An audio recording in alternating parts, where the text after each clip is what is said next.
Sum, నీ పేరేంటి? సంగీత. సమన్విత. మీ mummy పేరేంటి? అమ్మ పేరు చంద్య. సంధ్యానా?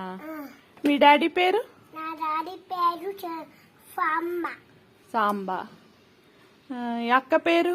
నా అక్క పేరు పన్ను. పండు. తేజస్వి. తేజస్వియా? ఈ నాని పేరేంటి? నా అమ్మ లేదు. ఏది? బుయ్యెళ్ళిందా? ఓకే. మీ నాని పేరేంటి? నా నాని పేరు నింగమ్మ. అక్క నాని పేరు నింగమ్మ. మీ అమ్మమ్మ పేరేంటి? నా అమ్మ పేరు ఖుషి. నా తాతయ్య పేరు నాకు తెలియదు. నా తాతయ్య పేరు తెలియదా? తాతమ్మ పేరేంటి?